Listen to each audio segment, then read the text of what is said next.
Hey everybody, this is Beelit, and this is the second episode of MKX Online. A quick thing before we get too far into this.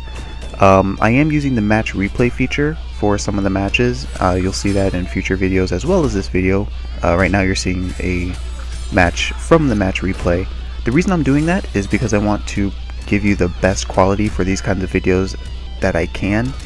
And the matches that you'll see in the match replay were very commonly done on stream, and the stream quality is not the best in the world, so I can provide better quality for these kinds of videos, so I want to. If I want to upload a video that's specifically supposed to be a stream video with my commentary as it was happening, then yeah, I'll totally do the stream way. I think that's a great way of doing it. But if I'm not uploading the video so that you can hear the commentary as it was going on, then I want to get you the best quality that I can, because all you're seeing is the visuals. So yeah, that's why you'll see the match replay stuff. So if you're wondering why there are no names up there, yeah, that's why. The match replay does not record their names. I think it even like changes the costumes sometimes. So yeah. Anyway, I hope you guys understand why I'm doing that and there's no confusion over that. Anyway, MKX, man, my second impressions are pretty much the exact same as my first impressions. Dang, this game frustrates me. You will see the stupidest play get rewarded in this game consistently, and it's really depressing. It's really, really, really depressing to see that kind of gameplay not only work but thrive. It's demoralizing, to say the least, honestly. I don't know how much longer I can keep playing this game. I really don't. I want to play it merely for the fact that the game does not click to me, and because it does not click to me, I feel almost compelled to keep playing it. You know, like, I feel like if I stop playing it, it will be me giving up. And it won't be. It won't be me giving up. It'll really just be me not liking a game and deciding to not play it. But for whatever reason, when I think about just stepping away from the game, I always get this idea of don't let it win. Don't let MKX win. Don't let it beat you.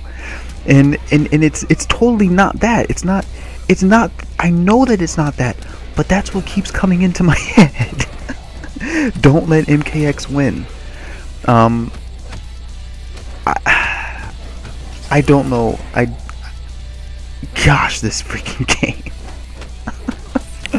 I'm at a loss for words. I really don't know what to say about this game other than it's one of the most frustrating experiences I've ever had with a video game.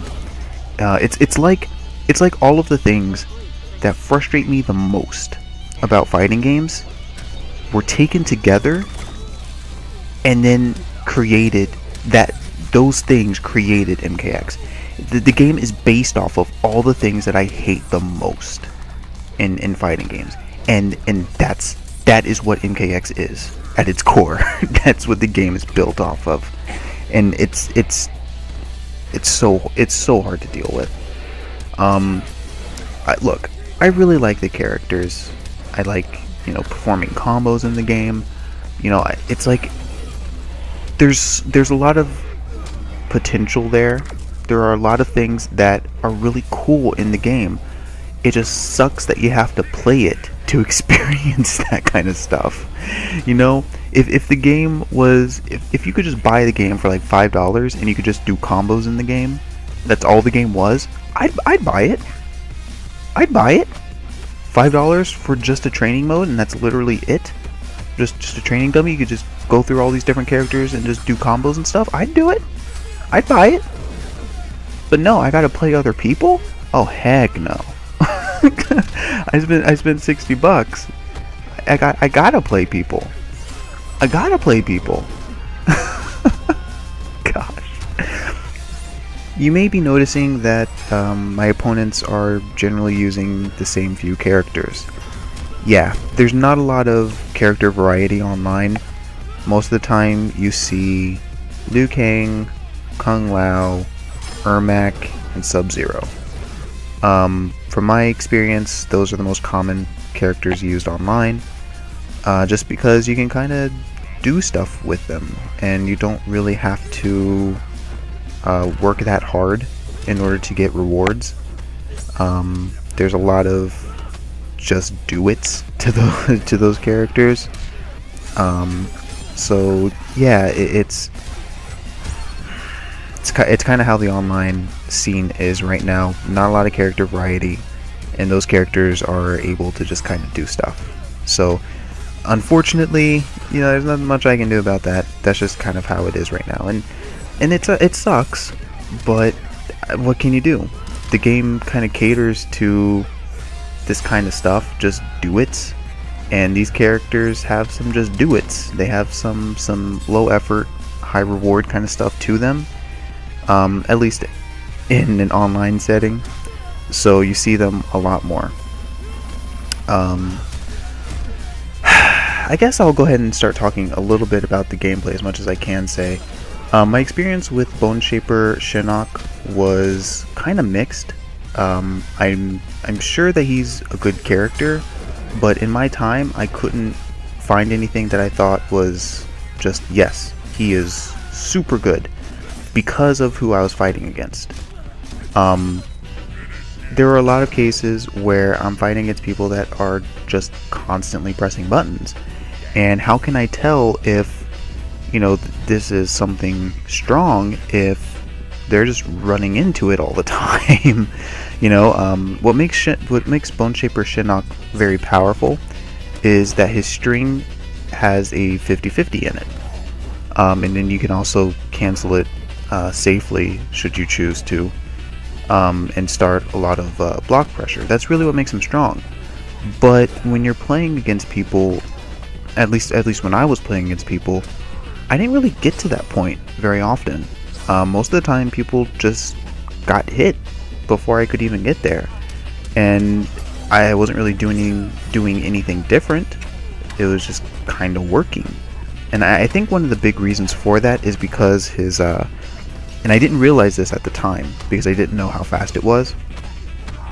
His forward 4, which is the beginning of the string that pretty much does everything for Shinnok, he pretty much just uses one string the entire time. It starts as a low, and it's got good range on it, but it's like 7 frames. It's super fast. So it just comes out in a blink of an eye. It's one of the faster normals in the game, and it's got great range on it, and it sets up his mix-up game. So it's a very powerful string, and a lot of times people were just kind of getting hit by it. And for me, it was kind of the situation where I don't know if, you know, this character is just strong, or if these people just aren't blocking the same thing over and over again. So how can I really make a statement about, you know, how good the character is when I'm not really sure why I'm getting these hits here?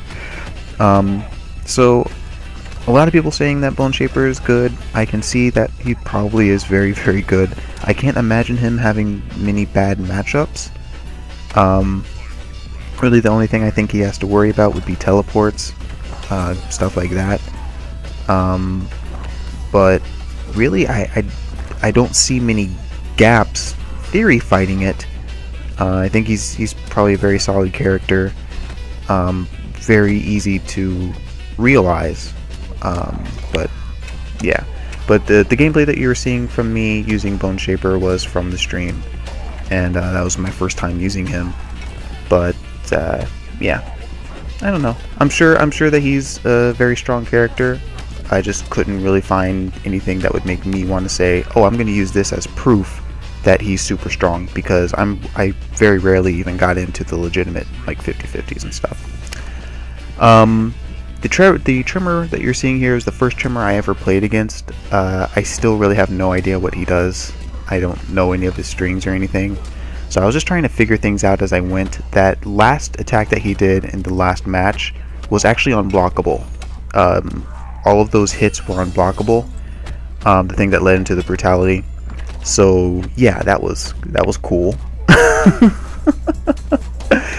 But yeah, without really knowing anything that he can do, it's very hard to fight him. And well, lag spike there.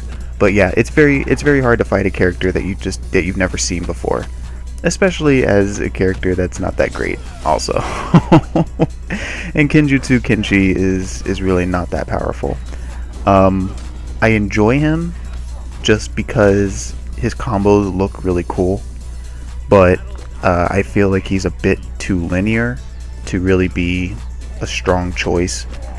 I want to keep using him because I feel like I can learn a lot from using him, but I also just kind of want to see, I want to try to understand his design a bit better.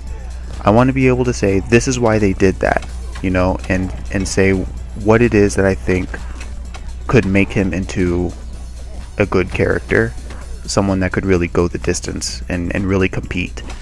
So it's really more of a, if you want to say it, a scientific interest than you know, anything else. I just kind of want to understand where he fits in the game and how he plays and why he was created like this, you know, understand how he works. It just kind of, the character concept interests me, and I just want to kind of figure him out. So that's really my big interest in Kenshi. I feel like he's very,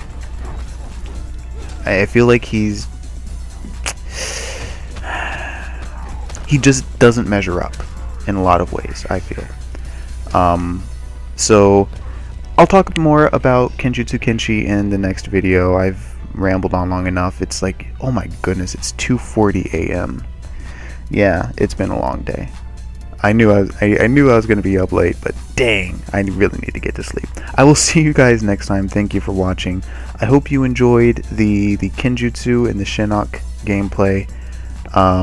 If you did, I'd greatly appreciate it if you would support the video. You can do that by leaving a like on the video or sharing it in any way that you think is necessary.